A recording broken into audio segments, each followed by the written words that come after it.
Hey folks, my name is Brandy, and if you have taken any looks at this account, you will notice that I do a lot of dry fire. In fact, I practice dry fire pretty much every day. It's very rare for me to skip a day.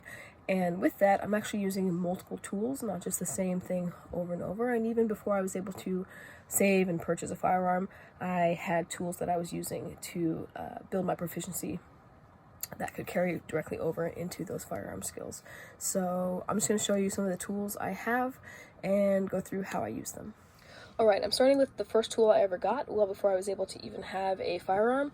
I got this Tokyo Marui Airsoft Glock 26 Gen 3. It has all the actions you would normally see, including even the breakdown levers you would see on a proper Glock, only it is much lighter because it is airsoft, and for that reason it's just been really great as a training tool. About 3 years, been running perfectly. The magazine is weighted to give it a little more realism as well, and what's very cool about this is that the real Glock magazines do fit and seat in this training gun. Now, they don't fall freely when you hit the mag release, but that's totally fine for my purposes, and this has been the hands down best tool I could possibly have had before being able to actually own a real firearm. Alright, moving on to the real deal. You would have seen in the previous video this tap rack tool in the magazine.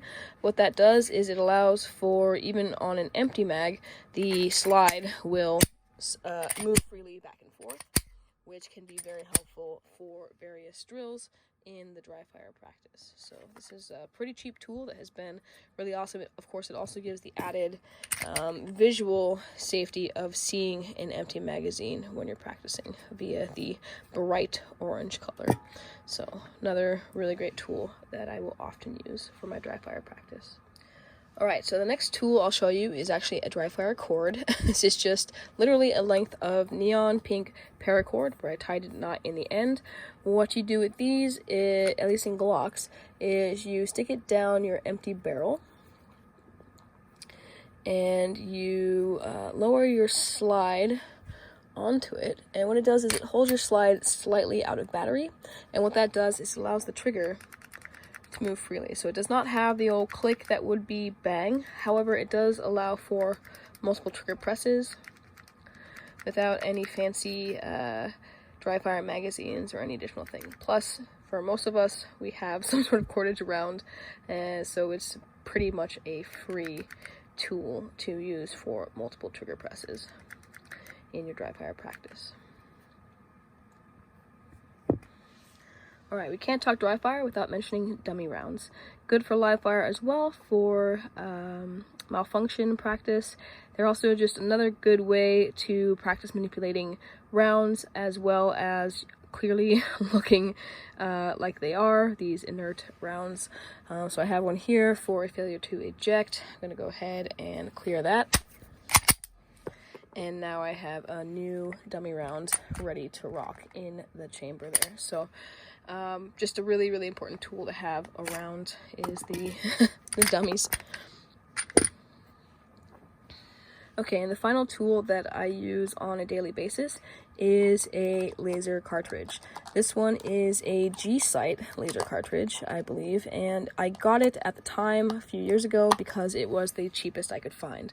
For me, purchasing equipment and training tools is somewhat of a struggle, and I do have to save up over time to even get these sorts of things. However, for being the cheapest I could find, this thing has been great. It's been great. I've had no troubles with it over multiple years, and I haven't even had to switch out the batteries over multiple years, which it does come with an extra set, which has just been really great. Like every laser cartridge, it drops into your barrel, and then as you fire from the trigger, the firing pin strikes the laser and it gives you a little dot. Obviously, you do have to reset your slide every time. However, there's plenty of ways to work around that with good practice. And that's it. For someone like me, just a regular citizen looking to work on skills, I'm not a competitor, I'm not a first responder of any kind other than, a citizen first responder. The tools that I've been able to gather over time have been really integral to me feeling comfortable and ready with a firearm here. And I can't recommend enough to do whatever it takes, whatever you can, even if it's something as simple as that dry fire cord or a spring airsoft gun. This here's a gas blowback, so it does have a little more feedback when it's being shot, but it's not necessary to work on mechanics and handling and just getting your practice in, which is why 99% of my practice is dry fire practice. So thanks for checking this out, and I'm gonna go practice.